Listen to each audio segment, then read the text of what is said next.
Olá, concursando, concursanda, estamos aqui de novo para terminar a 10.534, capítulo 10, parte 2.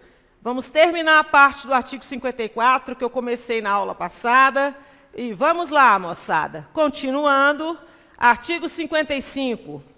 Eu havia falado com você sobre o inciso 1 do artigo 55, colocando o quê? Alguns resíduos, muitos resíduos, né? Quando expostos em logradouro público, em praça, parques, pontes, causam problemas para a limpeza urbana e são atos lesivos. Além daquilo que eu coloquei para vocês, nós temos a continuidade dos incisos do artigo 55. E agora vamos com alguns incisos que estão bem direcionados para situações específicas. Inciso 2 do artigo 55. Proibido em Belo Horizonte distribuição manual de panfleto, colocar em para-brisa de veículo, lançar de aeronave, de edifícios, de qualquer outra forma que for, em logradouro público, quer seja papel, volante, folheto, panfletos, comunicados, impressos, avisos, reclames, impressos de qualquer natureza. Aí o pessoal fala assim, puxa vida, mas e na época de eleição? Época de eleição é diferente, tem normatização específica para isso, tem uma liberação do próprio Tribunal Eleitoral que coloca, para esse período, tem um tratamento diferente. Para iniciativa de comércio, divulgação de anúncios, não pode. O que acontece numa situação como essa, quando a gente detecta isso? É apreendido o material e é emitido auto de infração para a irregularidade cometida. Ok? O disposto no inciso 2 do caput do artigo não se aplica às campanhas utilizadas também quando você tem campanhas de vacinação, algum tipo de campanha do governo, tá, para mobilizar a população, contra a prevenção da dengue, ou qualquer que seja com a finalidade de utilidade pública. Compreendido? É uma cena que para vocês entenderem melhor o que é, eu acho que na cidade de você pode ter, que vocês residem, pode acontecer isso, da entrega de folhetinhos de propaganda de santinhos, de mãe de santo, de propaganda de lojas, em Belo Horizonte isso é terminantemente proibido. Tá? Esse artigo é fácil, essa parte desse inciso é fácil, não é complicado de vocês gravarem. Também é proibido em BH afixar publicidade ou propaganda de qualquer natureza divulgada em tecido, plástico, papel e similar. Vocês estão vendo aqui o poste com papelzinho colado? Isso é proibido. Passível, inclusive, de penalização pela 10.534. Então, não pode ser colocado em árvores públicas, em postes, em monumentos, obeliscos, placas indicativas. Tem gente que coloca até em placa de trânsito, para vocês terem ideia de como que as pessoas fazem. E é proibido, tá? Abrigo de pedestre.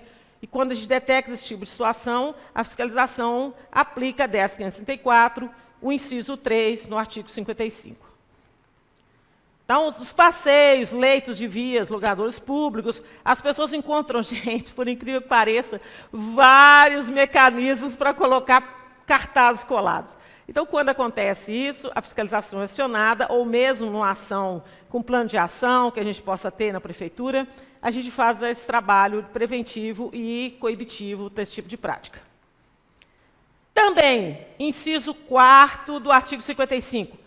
Proibido também, gente, derramar óleo, gordura, graxa, tinta, combustível, líquido de tinturaria, nata de cimento, cal, em logradouro público.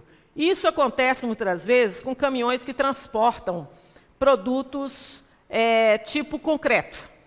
Coloca uma carga excessiva, ele derrama em logradouro público, é ato lesivo também. Eu tinha falado com vocês a questão do cimento em logradouro público, artigo 18 de obra pública, mas nesse caso, se estiver passando numa via, você perceber um caminhão transportando um resíduo de cimento que derramou e ele não recolheu, não limpou, é ato lesivo, ele pode ser penalizado, deve ser penalizado. E o porquê disso? A gente tem que evitar, de toda maneira, o problema de entupimento das drenagens de águas pluviais. Ou seja, quando há um derramamento desse tipo de resíduo em logradouro público, ou mesmo um descarte irregular, isso traz um problema muito sério para o pessoal da limpeza urbana, porque pode obstruir as bocas de lobo, pode causar acidente, dependendo do tipo do resíduo que está ali na pista, Tá? Então, é um tipo de irregularidade muito comum de acontecer aqui em Belo Horizonte. E aí a fiscalização fica de olho sempre.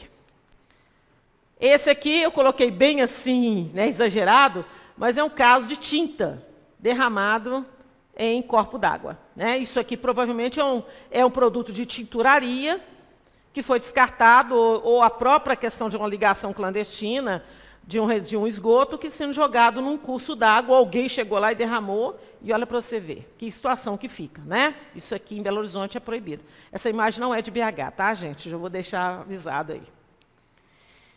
Inciso 5º, prejudicar a limpeza urbana mediante reparo ou manutenção de veículo ou equipamento em logradouro público.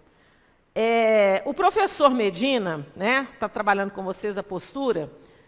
A atividade do empreendimento, né, ele não pode ser exercido em logradouro público dentro daquilo que estabelece o alvará de localização e funcionamento do estabelecimento. Então, a oficina mecânica, ela já tem o alvará de localização dela para efetuar o reparo dos veículos dentro do espaço para qual ela conseguiu licença. Aí, o que acontece? Isso aqui que vocês estão vendo. Traz tudo para a rua, coloca veículo, máquina, moto e tudo mais para fazer manutenção em logradouro público. Isso é proibido. Então, aí, o que entra? Prejudicar a limpeza urbana mediante reparo ou manutenção de veículo em locador. É passivo de penalização, tá? E é muito sem contar que fica uma coisa muito feia, né, gente? Pensa bem isso aqui. Olha só, onde que o pedestre passa numa situação dessa? Tá? Também essa foto não é de BH. Nós fizemos um trabalho coibitivo muito grande para esse tipo de prática. Em Belo Horizonte, a gente tem um ordenamento muito bom em relação a isso. Ainda tem alguns casos que acontecem, mas conseguimos a fiscalização, a nossa fiscalização conseguiu diminuir muito esse tipo de prática. Ok? Inciso 6º, encaminhar seu devido acondicionamento ou em dias e horários de exposição diferente estabelecido, resíduos domiciliares provenientes de varrição e lavagem de edificação para logradouro público ou áreas públicas. As águas servidas, né? Água servida de limpeza de estabelecimento. Isso é muito comum de acontecer em BH. Você pega, por exemplo, um açougue. Ele termina o trabalho dele e no final do expediente ele quer varrer, ele varre, joga água e joga tudo para a rua. Isso aí é proibido, tá? Porque acaba que tem um resíduo que vai para a logradora, aquilo vai parar muitas das vezes em boca de lobo, tá? Ou na caixa de captação de águas pluviais, e traz um inconveniente para a população. Então, tem que se recolher o resíduo e acondicionar para a coleta. E a água, quando é feita a limpeza, ela tem que ter um sistema de captação interno que não seja jogado para o passeio, porque pode, inclusive, causar acidentes para a população, né? Com a população, na hora do transeunte está passando no passeio e vir escorregar ou ter algum outro tipo de problema. Ok? É muito aplicado isso, a vigilância sanitária olha muito isso, a questão do encaminhamento de água de esgoto para logradouro público, tá? Ala de água de limpeza de edificação. Então, a lavagem, varrição encaminhados para o logradouro público. Então, você vê que vem de dentro da loja, lava, joga tudo para a rua, olha como é que fica a situação. Então, é um caso, isso é muito comum, tá? Principalmente em final de expediente, moçada, que a gente encontra muito isso em lojas de departamentos, não tão grandes, mas lojas de menor porte, médio, pequeno e médio porte, que tem o hábito de fazer isso, lavar, jogar tudo para a rua. Ok?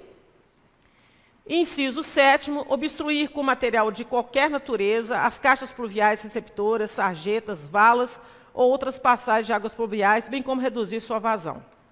Então, esse caso específico aqui, ó, foi um caso que eu particularmente fiz a ação fiscal. Eu não mostro todo o local, porque isso aqui foi uma situação muito delicada. A gente vê aqui, ó, isso que vocês estão vendo aqui, ó, isso é cimento. Esse cimento era de uma obra que estava um pouco acima desse local. Eles fizeram a lavagem da betoneira, desceu todo o concreto para a pista e olha onde que veio parar. Isso aqui teve uma obstrução dessa caixa, de tal forma que tiveram o pessoal, que a gente tem um serviço da SUDECAP, que é da Secretaria Municipal de Obras, que é a SMOB, teve que quebrar toda a pista para poder fazer a desobstrução disso aqui. Então, é muito comum as pessoas fazerem isso, principalmente esses caminhões de betoneira. Então, a gente tem que ficar de olho nisso, porque entra a questão do derramamento, que ele pode ser penalizado pelo derramamento, mas ele pode também ser penalizado por obstruir uma caixa de água pluvial. E temos um inciso que ele é muito coringa para nós em muitas situações, que é praticar o ato que prejudique ou impeça a execução da varrição e de outros serviços de limpeza urbana. O que acontece nesses casos?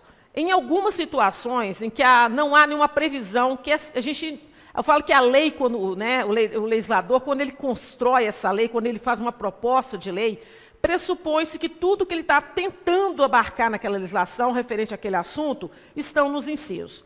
Mas, como a gente muda todos os dias, há muitas dificuldades, há muitas diferenças, cada dia aparece uma regularidade diferente, algum tipo de ato pode prejudicar a limpeza, ou o serviço da limpeza urbana, e aí a fiscalização tem que ficar atenta. Tá?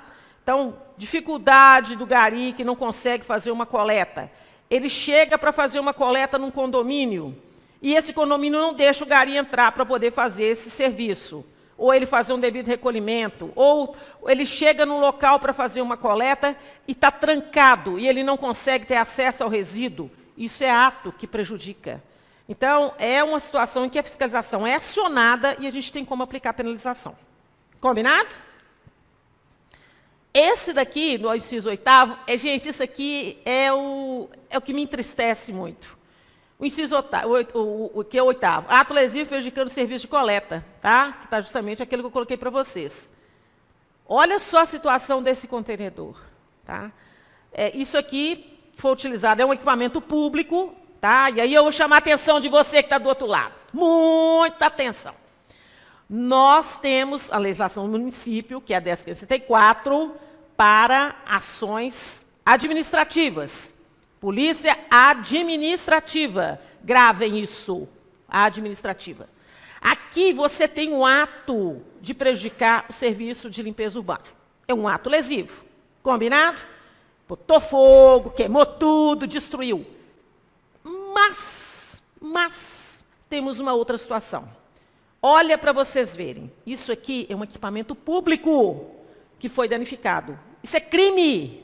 Então, nesse caso, o que acontece? Nós temos a guarda municipal, temos a polícia, tem que se fazer um boletim, porque então, teve uma destruição de um patrimônio público, que a gente fala de patrimônio, né? Patrimônio municipal, que seria esse equipamento. Isso aqui já entra para a esfera criminal, tá? Porque ele está praticando um ato, na verdade, além de estar ferindo a questão administrativa, que é a nossa, infringindo a 10.564, ele também veio destruir um equipamento de uso público. Então, isso aí já pula da esfera, a gente faz a comunicação, mostra tudo. Agora, difícil é constatar isso aí e descobrir quem foi que colocou. Isso não é fácil. Às vezes, a gente tem câmeras, né, de olho vivo, da polícia e tal, e consegue fazer descobrir uma placa de um veículo, alguém que tenha feito. Já teve casos que eu fiz a ação, que a câmera do olho vivo conseguiu pegar a pessoa enchendo de poda dentro desses equipamentos e tudo, e aí consegui fazer a ação. Não foi de danificar, mas de utilizar o equipamento de forma inadequada. Ok? O inciso 9 é dispor os resíduos de construção civil em encostas, corpos d'água. E aí vocês lembram da aula de meio ambiente, em que há descarte desses resíduos sólidos, né, não pode ser colocado em corpos d'água, porque você acaba trazendo problema de enchente, você assoreia, você traz problema de acabar com nascentes. Enfim, é proibido, é ato lesivo, que é dispor, se flagrar, fiscalização, você que está aí olhando, que está aí com o material do lado, que eu sei que está, que eu estou acompanhando o grupo, eu estou vendo. Está todo mundo assim, ó, bombando, estudando, é isso mesmo. O concurso está na porta, ó, já está batendo.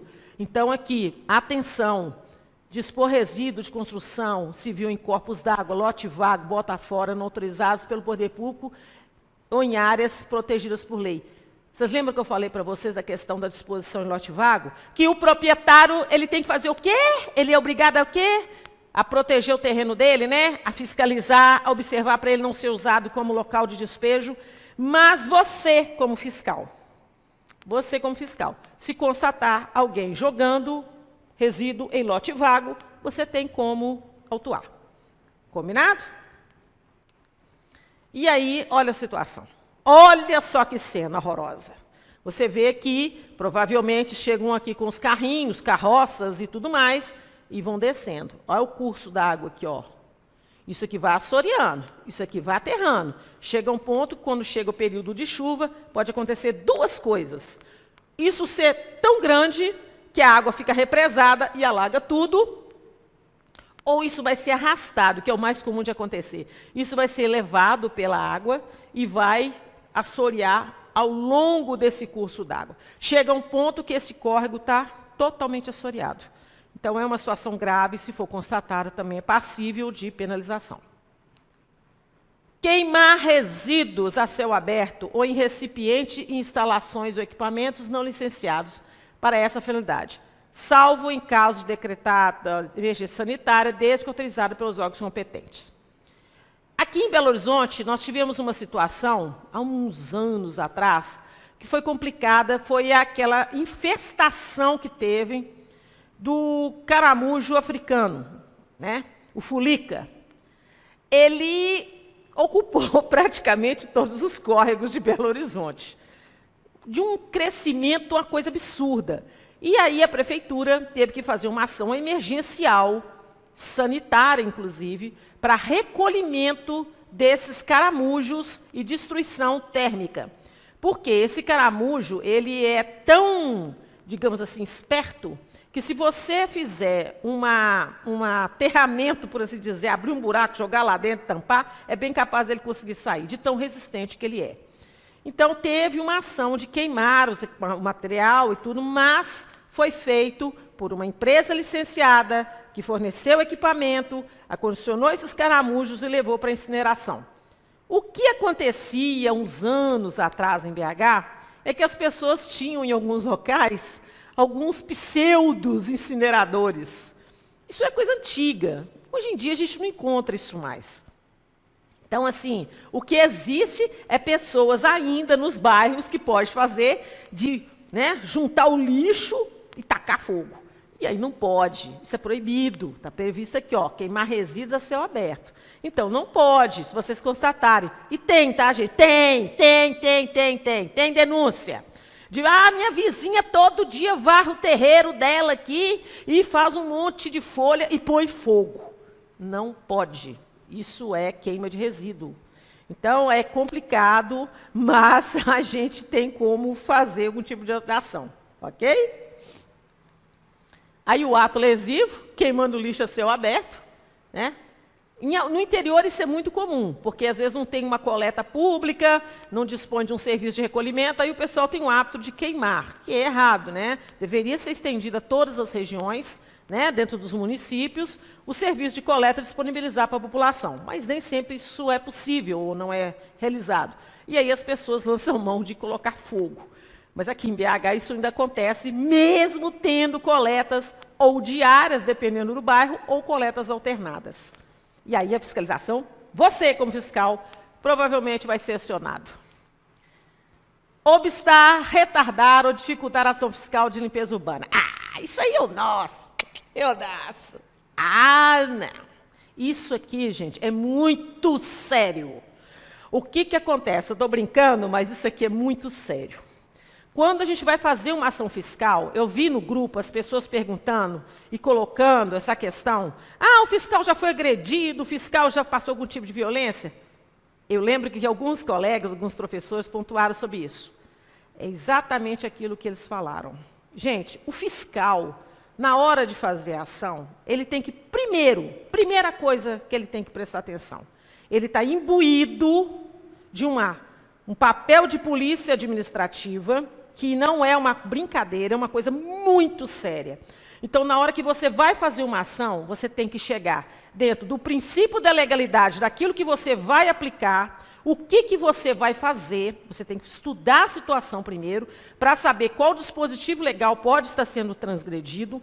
Para quê? Para quando você fizer a abordagem com o munícipe ou com a empresa, com o que for, você ter segurança para colocar para esse munícipe que o que ele fez não está correto. Às vezes acontece de dificultar a ação da gente. Ou não deixa entrar, ou cria dificultadores, não pode entrar. Nós temos uma identidade funcional, eu não vou colocá-la aqui, mas na nossa identidade funcional já tem, é ótimo, tem uma informação de que nós temos livre acesso para estabelecimentos comerciais, tá? Residência é diferente, viu? Residência, a gente tem que ir com muita calma. E nem sempre você precisa chegar e fazer um estardalhaço para conseguir você fazer uma vistoria. Mas tem que se ter uma postura de trabalho, principalmente em relação à atividade comercial. Você chega, se a pessoa, né, criar caso for, você vai lançar mão dos seus recursos, que é até acionar a polícia para você ter acesso àquele local para fazer a fiscalização. Quando a gente chega numa residência e que há essa dificuldade, que é mais difícil, tá, gente? Isso acontece mais em relação à poluição sonora, que às vezes a pessoa não deixa entrar por medo, né? A gente tem que entender. É isso que eu quero que você preste atenção. Por que o munícipe não está deixando eu, como fiscal, entrar na casa dele ou fazer a vistoria? Tem muitos motivos. Pode ser receio, né, de se tomar uma penalização direta, pode ser receio de ser identificado por onde, quem ele, de repente, você chega para fazer uma medição de ruído e a pessoa do bar vê você entrando lá. São várias situações. Então, é na conversa, é no diálogo, é no entendimento que a gente consegue. Eu, particularmente, nunca, em 30 anos, precisei utilizar isso aqui. Nunca. Porque esse treinamento que você vai ter na abordagem, nós, enquanto fiscais, iremos te treinar quanto a isso. Como é que você chega no munícipe, como é que você conversa com ele, tá? Seja empresa ou a parte domiciliar. Combinado? É muito difícil, muito triste quando a gente tem que lançar a mão disso aqui, tá? É muito triste, não é bom. Mas, ainda bem que eu nunca tive problema com isso. E aí, material de qualquer natureza, as caixas públicas, tá? Eu acho que esse aqui já até foi, que repetiu. E é isso, gente. O artigo 55, inciso 2, são esses incisos que estão... O artigo 55 da Lei 10.534, são todos esses incisos que eu passei para vocês. Tá? Passei aqueles primeiros do inciso 1, que vocês vão ficar atentos, que são relacionados à linha que estão lá. E aí eu vou ficar mais tentada a falar uma coisa. O estudo de caso, né? Que eu coloquei para vocês lá. O estudo de caso é o seguinte: fiquem atentos com o que eu fiz no pedido. Você tem duas situações. Primeira, é um estabelecimento de quê? De saúde. Então, aí você já tem uma pista. Segundo, resíduos sólidos especiais. Segunda pista. Vocês lembram que nós temos perfluorocortantes, tá? Que é o artigo 8º, mas o artigo 8º é usado para quê? Em que situação? Nós temos dentro da lei manejo de resíduos sólidos especiais, que é o artigo... Não vou falar. Você vai ter que ler, tá? É fácil montar o estudo de caso. Quando vierem para mim, ou se vier algum material para eu poder fazer essa correção, eu vou olhar a parte técnica, eu não vou cobrar que vocês, com a multa tal. Não, não é isso. Eu quero que vocês entendam aonde que está na legislação, que vocês vão montar o seu estudo de caso e falar, olha, houve um acidente com o gari? Sim. É o quê? É uma clínica? Sim. O que essa clínica precisa ter? Vocês vão ter que lembrar da legislação. O que é essa questão do acondicionamento? Tá, onde que está na lei que fala do manejo de resíduos sólidos especiais? Tem que ir lá na tabela. Vocês viram que eu não passei a tabela em momento algum. Por que eu fiz isso? Porque ela é imensa, a planilha da 10.534. Não teria condição de eu trabalhar isso com vocês. Mas leiam o anexo 1 da 10.534. Ok? Um abraço para vocês e até a próxima aula.